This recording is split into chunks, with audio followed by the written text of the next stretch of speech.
Romania pro अभी बहुत ही एक ज़बरदस्त शो दोस्तों गया है। कुछ शोज़ ऐसे होते हैं जिनके बारे में बात करने का मन करता है क्योंकि वो शोज़ में एथलीट्स बड़ा अच्छा शाइन करते हैं। ये रोमानिया प्रो यही एक शो था। इस साल का एंड होता हुआ ये शो मैं बोलूंगा क्योंकि अब आपको इंटरनेशनल लेवल के बड़े लेवल के एथलीट्स अब नहीं मिलने वाले। अब ये सीधा आपको 2026 में आर्नोल्ड में खेलते हुए दिखेंगे। इस शो में हमने देखा मेंस ओपन बॉडी बिल्डिंग में एंड्रयू जैक्ट इस टाइटल को जीत लेते हैं, जिनसे काफी हद तक हमें उम्मीदें थी कि जीतेंगे ही। पर ये एक चीज है, इसके अलावा जीत के इर्द गिर्द कई सारी चीजें हो रही होती हैं जिसके बारे में आज मैं इस वीडियो में बात करूंगा। तो एंड्रयू जैक्ट की हम सिर्फ अगर बात करें, मैं इस बॉडी को बोल सकता हूँ शायद ओलंपिया से भी ज्यादा बेटर। एंड्रयू अब ऐसा लग रहा है कि और ज्यादा बड़े और ज्यादा हार्ड हो गए हैं। इस साल के ओलंपिया में थर्ड प्लेसिंग आने के बाद भी एंड्रयू जैक्ट खुश नहीं हुए थे और बहुत सारे लोग ये बिलीव कर रहे थे कि एंड्रयू को ही इस साल का मिस्टर ओलंपिया होना चाहिए था। ज्यादा बेहतर ही रहता अगर वो डेरेक लंसफोर्ड की जगह जीत जाते। और फिलहाल एंड्रयू की जब हमने इंटरव्यूज देखे इस रोमानिया प्रो में, जब वो इंटरव्यूज दे रहे थे शो खेलने से पहले, तो उन्होंने भी बोला कि मैं जजेस के इस डिसीजन से खुश नहीं हूँ।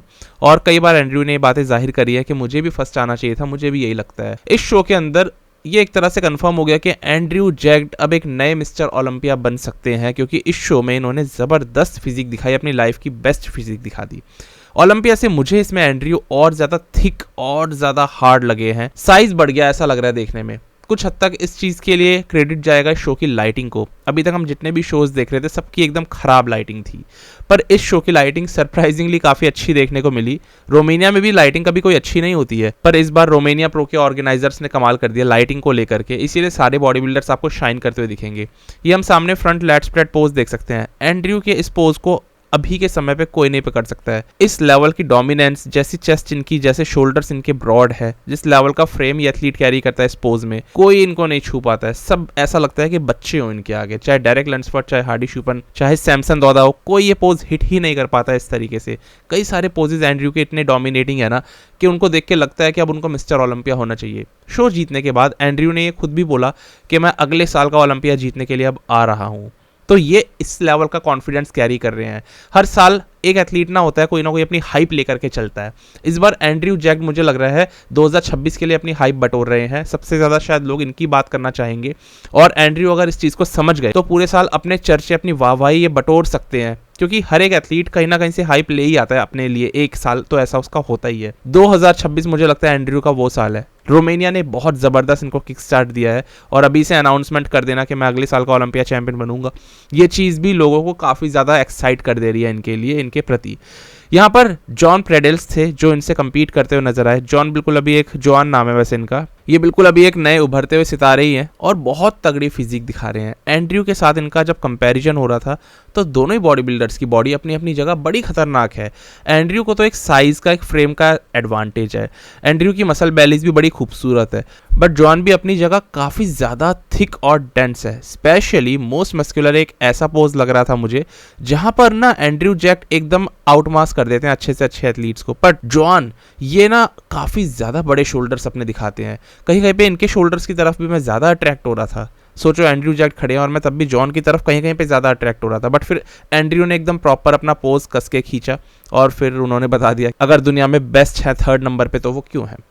बाकी जॉन की बॉडी एकदम हार्ड और एकदम डेंस है, एंड्रयू की भी एकदम हार्ड और डेंस है। हम इन दोनों की बॉडी का थोड़ा सा कंपैरिजन यहाँ पे पहले कर लेते हैं। फ्रंट डबल बाइसेप इन दोनों एथलीट्स का एक बहुत स्ट्रॉन्ग पोज है। जॉन का भी ये अच्छा पोज आता है क्योंकि लैट्स बड़े तगड़े फैलते हैं इनके। वेस्ट के मामले में ये वैक्यूम पुल करते हैं ना, तो इस वजह से इनके एस्थेटिक्स बेटर दिखते हैं कहीं कहीं पे, और लेग्स बहुत बड़े हैं। तो एंड्रयू जैक्ट से कहीं कहीं पर ये वी टेपर में अच्छे दिखते हैं, बट एंड्रयू के पास क्या है, हाइट बहुत ज़्यादा अच्छी है, बाइसेप्स कुछ ज़्यादा ही पीकी है, लैट्स का साइज बहुत अच्छा है।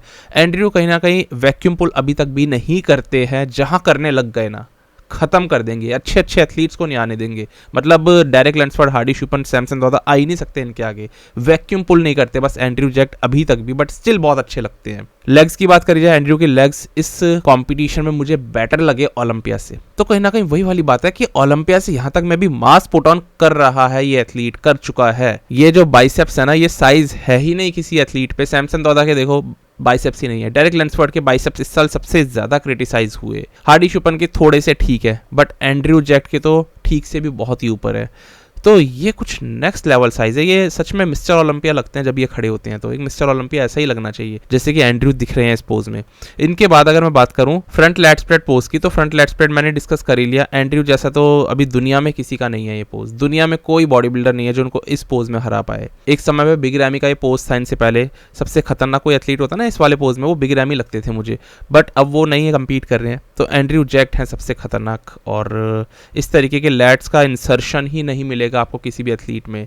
आमतौर पे इस पोज को करते वक्त चेस्ट दब जाती है अच्छे से अच्छे एथलीट्स की, जैसे कि जॉन की दब गई, एंड्रयू की तो और ज़्यादा उभरती है और उसमें फाइबर्स अलग से पड़ते हैं।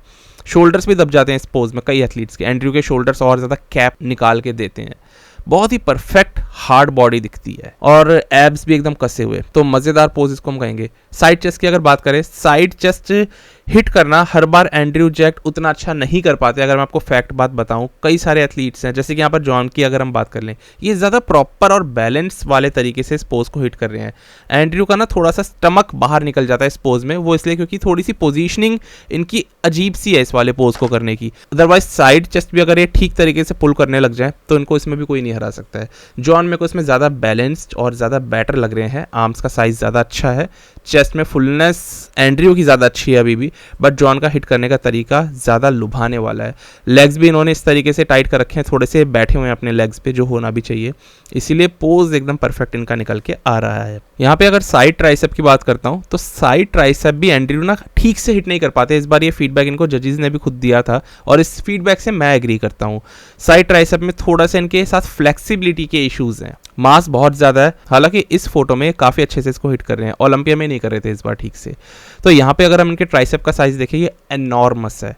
ऐसे ट्राइसेप्स बहुत ही चुनिंदा एथलीट्स के होते हैं, ये हॉर्स शू ट्राइसेप है, शोल्डर्स हद से ज्यादा बड़े हैं। जॉन इनके आगे नहीं खड़े हो पा रहे, ऑल्दो वो पोज बहुत अच्छे से हिट कर रहे हैं, उनके साथ कोई फ्लेक्सिबिलिटी इश्यूज नहीं है, थाइज भी अच्छी दिखा रहे हैं, बट ट्राइसेप में वो साइज ही नहीं है जेनेटिकली। तो एंड्रयू एक जेनेटिक बीस्ट है, उनसे लड़ पाना बड़ा ही मुश्किल है। यहाँ पे अगर मैं बैक की बात करूँ तो बैक ना दोनों ही एथलीट्स की वीक है। एंड्रयू की बैक कोई बहुत स्ट्रॉन्ग नहीं है, बट उनके साथ ये जो जॉन खड़े हैं इनकी तो और ज़्यादा वीक है, तो इसलिए एंड्रयू आपको उनके आगे तो स्ट्रॉन्ग दिखेंगी।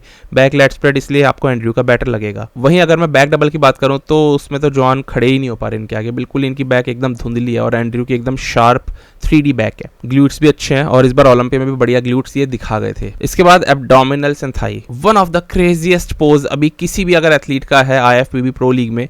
कोई मेंस ओपन बॉडी बिल्डर इस पोज के आगे शायद ही खड़ा हो पाए except Hadi Choopan. Andrew Jacked को कोई नहीं हरा सकता इस पोज में। परफेक्ट एब्स एंड थाई है ये, परफेक्ट क्रिस्प बिस्किट जैसे एब्स हैं ये, और लैट्स बहुत ज़्यादा फ्लेयर आउट करते हैं, बहुत अच्छे से इस पोज को हिट करते हैं, मतलब मज़ा ही आ जाता है, जितनी बार देखो उतना ही कम लगता है। ये होता है एक प्रॉपर मिस्टर ओलंपिया। मुझे तो लगता है ऐसे इंसान को मिस्टर ओलंपिया जजिस को आंख बंद करके बना देना चाहिए, जो हर एक पोज में अपनी डोमिनेंस ऐसी दिखाए ना कि कोई खड़ा ही होते हुए ना हो पाए। इसके बाद मोस्ट मस्कुलर जॉन का मैंने बताया बहुत क्रेजी है, बहुत ज़्यादा अच्छे हार्ड डेल्ट्स हैं उनके, राउंड है, बट एंड्रयू के तो कुछ नेक्स्ट लेवल पे ही है ये वाला पोज। तो ये था दोस्तों पूरा कंपैरिजन, एंड्रयू जैक्ट इसको जीत गए। अगले साल अब शायद आर्नोल्ड में दिखे, शायद, अभी तक उन्होंने कुछ कंफर्म नहीं करा है, बट ओलंपिया के लिए तो वो पूरी तैयारी कर ही रहे हैं। इसके बाद अगर हम अगली डिवीजन पे बढ़े तो ये आ जाती है क्लासिक फिजिक डिवीजन। क्लासिक के अंदर इस बार जीत गए होजेमा। होजेमा मेरे फेवरेट एथलीट हैं इस वक्त क्लासिक डिवीजन में, शायद सबसे ज़्यादा अगर मैं पसंद किसी को करूं माइक समरफील्ड के अलावा मैं होजेमा को करता हूं। इस एथलीट जैसा ना कोई स्ट्रक्चर ही कैरी नहीं कर रहा है इस वक्त क्लासिक फिजिक में। ये एथलीट ऐसी मसल्स, ऐसा फ्रेम कैरी कर रहा है जैसे कि एंड्रयू जैक्ट हो गए मेंस ओपन में, ऐसे होजेमा हो गए क्लासिक फिजिक में। नेक्स्ट लेवल के शोल्डर्स और साइज़ कुछ ज़्यादा ही, पर होजेमा की मैं साइज़ की और स्ट्रक्चर की तारीफ ज़रा बाद में करूँगा, पहले मैं इनकी कंडीशनिंग की बात कर लूँ।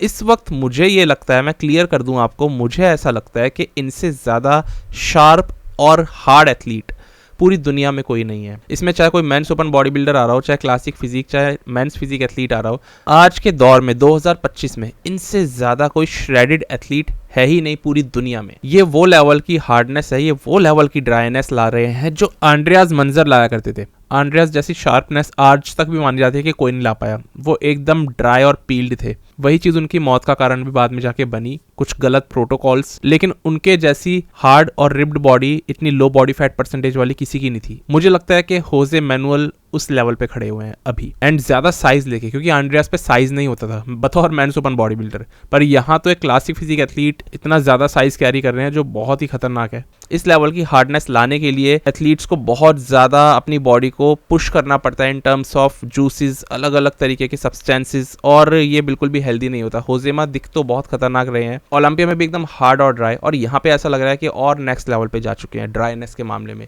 ऐसा लग रहा है कि ये एथलीट अपने साथ में कुछ डेंजरस चीज़ें कर रहा है जो सही तो नहीं है, क्योंकि हर एक बॉडी बिल्डर होता है दोस्तों, कंडीशनिंग चेज सब लोग कर रहे हैं, पर इस लेवल की कंडीशनिंग कोई चीज़ नहीं कर रहा है। ये करी जाने के लिए ना, एक तो जिस लेवल का डेडिकेशन चाहिए वो बहुत ही कम एथलीट्स में होता है, लेकिन अपनी बॉडी को इस लेवल तक पुश करना भी हेल्दी नहीं है। आई होप जब ये वापस से अब नॉर्मल होंगे, कॉम्पिटिशन्स खेलना भी बंद करेंगे और ऑफ सीजन में जाएंगे, तो अपने सारे ब्लड मार्कर्स को चेक करवाएंगे, क्योंकि ये खतरनाक है दोस्तों। सच में थोड़ा एक चिंताजनक इसको कह सकते हैं। ह्यूमन बॉडी इतनी ज़्यादा पुश होने के लिए नहीं बनी होती है, करने को बहुत कुछ किया जा सकता है, लेकिन हेल्थ फिर सेक्रीफाइस कंप्लीटली हो जाती है। आजकल के एथलीट्स को ये तो मानना पड़ेगा कि बहुत ज़्यादा अपने ब्लड मार्कर्स को ठीक रख के चलते हैं बॉडी बिल्डिंग करते हुए। ये फ़र्क तो आज के एथलीट्स में दिखता है। एक एडवांसमेंट है टेक्नोलॉजी की भी और नॉलेज होना भी। देखते हैं होजेमा किस तरीके से चीज़ों को अभी आगे लेकर के जाते हैं अगले साल के लिए। होजेमा की जो बाइसेप्स है, आपको कई सारे लोगों को ये लग रहा होगा कि ये कुछ टीयर हो गया है, बट कई बाइसेप्स ऐसे होते हैं जेनेटिकली जिनका शेप ही ऐसा होता है, दोनों हेड्स अलग अलग ना इस तरीके से ही फ्रंट की साइड से दिख जाते हैं।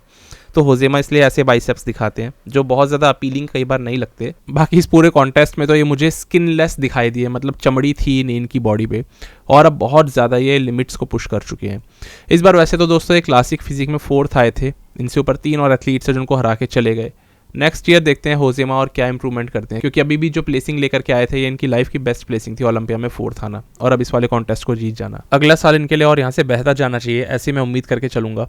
ये जो लुक अभी आप सामने फोटो में देख रहे हो इससे ज़्यादा ये फुल दिख सकते हैं, और नेक्स्ट ईयर मुझे लगता है यही चीज़ करेंगे ये।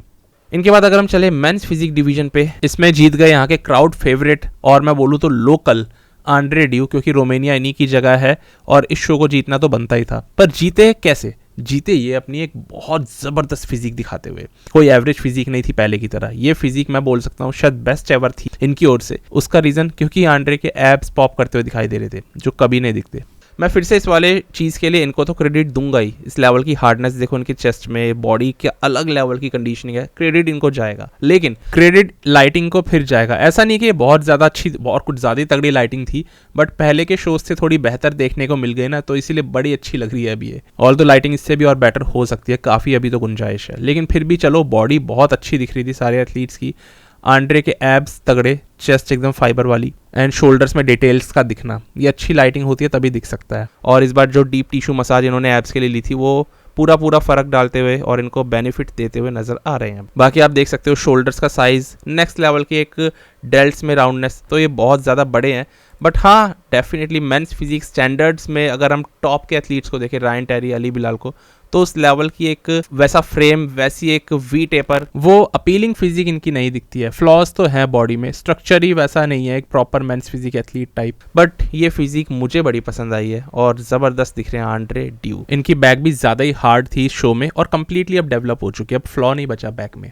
इमाइल वॉकर भी अच्छे नज़र आए, अच्छे पॉप होते हुए इनके एब्स थे, बट बॉडी में उस लेवल की हार्डनेस ही नहीं है और साइज में वो बच्चे लगते हैं आंड्रे के आगे। बट इमाइल भी बहुत अच्छी फिजिक में आए हैं। तो शो बड़ा खतरनाक दोस्तों हुआ। और आपका फेवरेट एथलीट कौन सा है हर एक डिवीजन में ज़रूर कमेंट करना। बाकी जिस हिसाब से मेंस फिजिक में आंड्रे ड्यू ने परफॉर्म करा है, अब ये भी शायद अगले साल अच्छा परफॉर्म और कर सकते हैं ओलंपिया में। बाकी इन्होंने भी क्लियर तो कर दिया है कि मैं मिस्टर ओलंपिया का टाइटल रोमेनिया में लेकर के आना चाहता हूँ, यानी ये भी मिस्टर ओलंपिया बनने का अगले साल ख्वाब तो देख रहे हैं। बाकी दोस्तों मैं हमेशा यही बोलता हूँ, शो अच्छा तब बनता है जब एथलीट्स अच्छा परफॉर्म करते हैं। इस बार मेंस ओपन में सबसे बेस्ट एंड्रयू जैक ने परफॉर्म करा, उसके बाद क्लासिक में बहुत तगड़ा परफॉर्म करके गए हैं अभी होजेमा, और उसके बाद आखिर में आंड्रे ड्यू ने मेंस फिजिक में 4 चांद लगा दिए एक जबरदस्त फिजिक दिखा के। मैं कह सकता हूँ तीनों एथलीट्स ने अपनी लाइफ की बेस्ट फिजिक दिखाई है और इसीलिए शो बड़ा अच्छा, एक हाई क्वालिटी वाला शो जिसके बारे में मन करे बात करने का, इसीलिए मैंने इस वाले शो को ऐसा बोला। बाकी आपका क्या कहना है जरूर कमेंट में लिखना इन एथलीट्स के बारे में। अगली वीडियो में जल्दी मिलता हूँ, तब तक के लिए स्टे ट्यून्ड, गुड बाय, शुक्रिया।